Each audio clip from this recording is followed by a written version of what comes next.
Hello, everyone, and welcome to Big Sam's Long Balls podcast with me, Dan. Now, in today's video, I'm going to be talking about the Champions League and who I think is going to be winning the competition this year. And unfortunately, as a Liverpool fan, I really cannot look past Manchester City, and in particular, Erling Haaland, the goal-scoring phenomenon right now. If Manchester City can keep this guy fit, fighting fit, who else really is there realistically? You can look at the likes of Real Madrid to see if they can win back-to-back Champions League titles after their maybe surprising triumph last year. Maybe Barcelona could come back. Hopefully, as a Liverpool fan, we could do something in Europe. But I really do feel that now is probably the time that Manchester City are going to get their hands on that beautiful big-eared bastard trophy, annoyingly.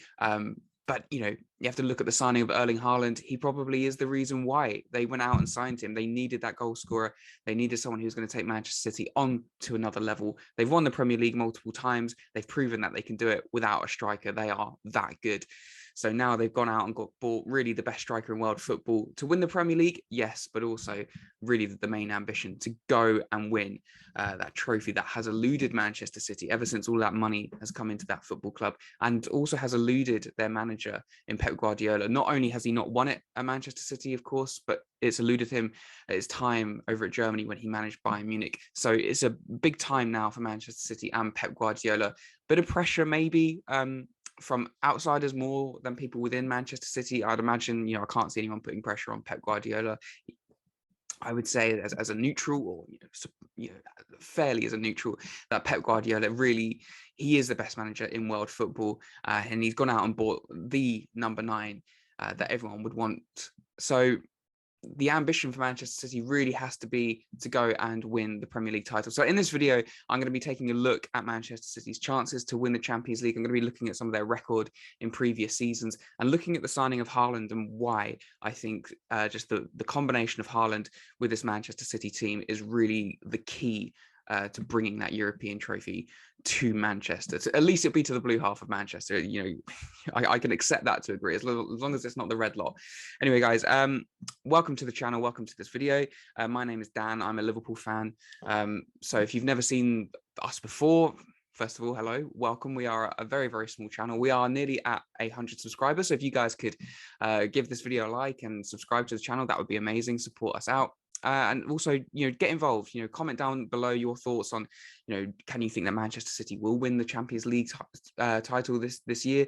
If not, who do you think will win? But also, just get involved in any other footballing topics. If there's anything that you want me or Chris to talk about in these videos, and let us know down below. Also, if you ever fancy coming on to the podcast to have a little chat with me or Chris, just let us know in the comments down below. Like I said, this is a channel for all footballing fans. So if you like what you see, give us a like, subscribe, and get involved. Right then, so let's start talking about Erling Haaland. First of all, he's played 10 games in the Premier League, and he's played 1 game in the Premier League. Sorry, I read that wrong. He's played 6 matches in the Premier League, and he's played 1 game in the Champions League this season. He has 10 goals and 1 assist in 10 Premier League matches, which is just ridiculous. And he has 2 goals in 1 game. That was away at Seville last week, where a game, at least on paper, I thought might be a little bit tricky for Manchester City. But no, they swatted them aside. They won 4-0. It was ridiculous. So this guy, he has 12 goals in 7 games in all competitions. I'm not going to count the Community Shield because it's a friendly. It doesn't really matter. So this guy he's just a freak, isn't he? In like the best possible way. He does not stop scoring. It is so frustrating. But if you look at Manchester City's record, since really Pep Guardiola came to the season back in 2016, and you look at that, I think it might be harsh to call it a failure to win the Champions League title, but that sort of inability to get over the line. And there's a bit of a common theme running, it's that maybe that lack of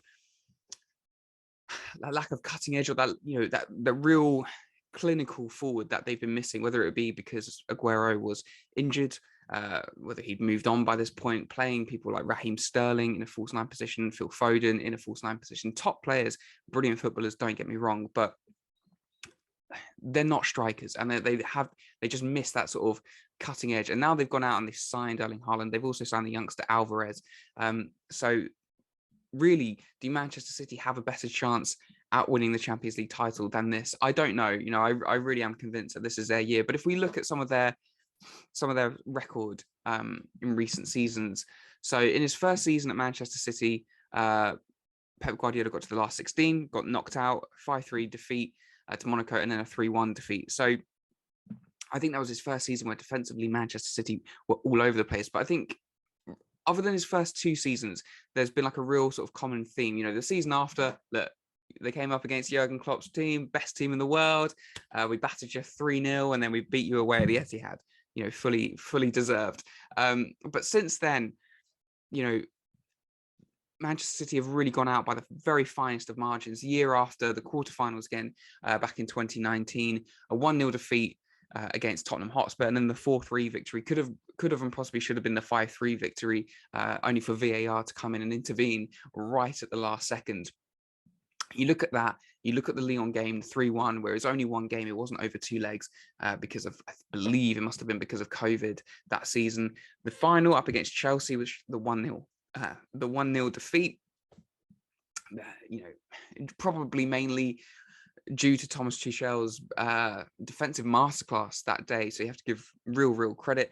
And then obviously the defeat last year to Real Madrid, 4-3 victory and then the 3-1 defeat. But what they all have in common, those last sort of 4 games in those last 4 seasons of being knocked out, is they are by the finest of margins, most of them really by 1 goal. The Tottenham game is by 1 goal. The Chelsea game in the final was 1 goal. The Real Madrid game was by 1 goal. So it shows that they were missing that cutting edge. It shows you that they were missing that striker. And if you look at that Lyon game in particular, I'm sure Manchester City fans will remember it. But if you're a neutral like me, that'll be the game where it was squared along, Raheem Sterling, open goal. I don't think Manchester City were losing the game at that point.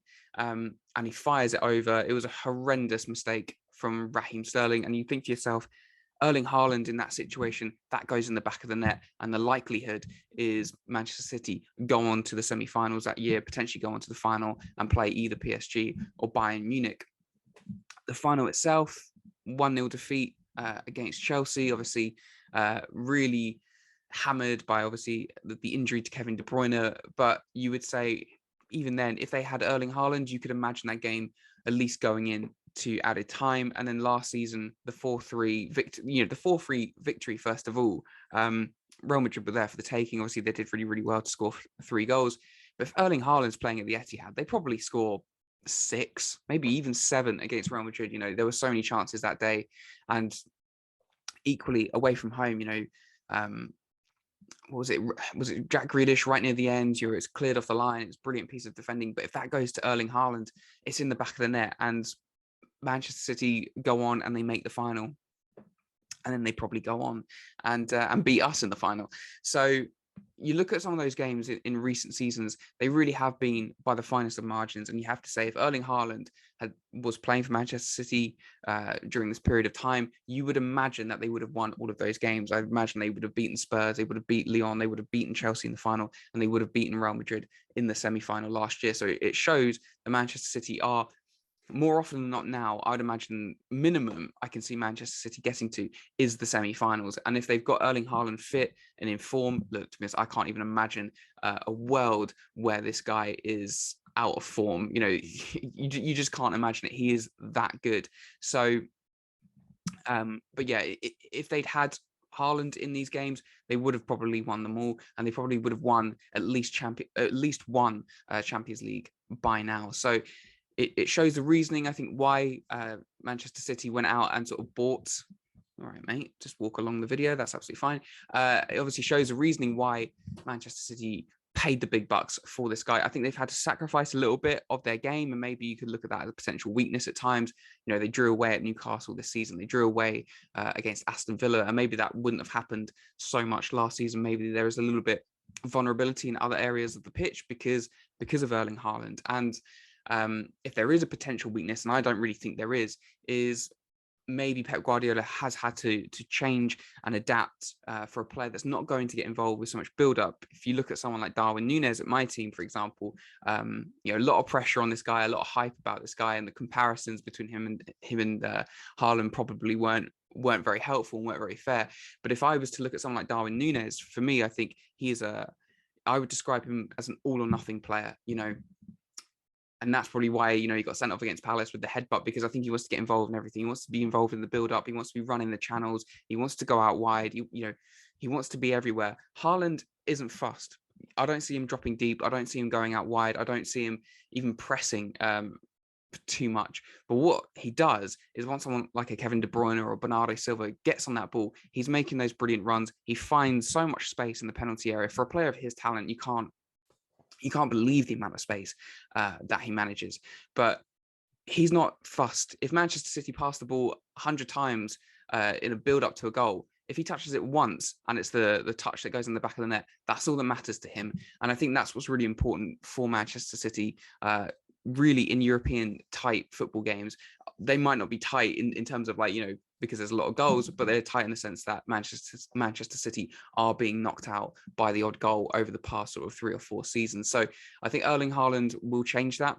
The only way I can really see it going wrong for Haaland and for Manchester City is injuries. We know that Haaland's injury record at Borussia Dortmund wasn't brilliant at times. He missed a number of key games for the German outfit, a number of key European games for them. So as the season goes on, it will be interesting to see Erling Haaland's his fitness and his injury record. Look, as a rival fan, I do not want Manchester City winning the Champions League, but obviously as a football fan, I don't want to see a player get injured. So hopefully Haaland can stay fit. Another obviously key area is to make sure that Kevin De Bruyne manages to stay fit. If those two can stay fit and for the key moments of the season, I cannot see past Manchester City for this year's Champions League trophy, unfortunately. But I think it is their time. And I think Pep Guardiola is going to win his first European Cup, since the days of having the likes of Messi and co. So, yeah, I'm predicting big things for Manchester City this season. But anyway, enough of me talking. More importantly, I want to hear your thoughts and opinions. Manchester City fans, also rival fans, let me know in the comments down below. Do you agree with me that you think Manchester City, with the addition of Erling Haaland, they are going to go on and win the beautiful big-eared European trophy this season? Or do you think actually, no, you can see a couple of weaknesses to this Manchester City side and that you can see someone else coming in and taking it from under their nose?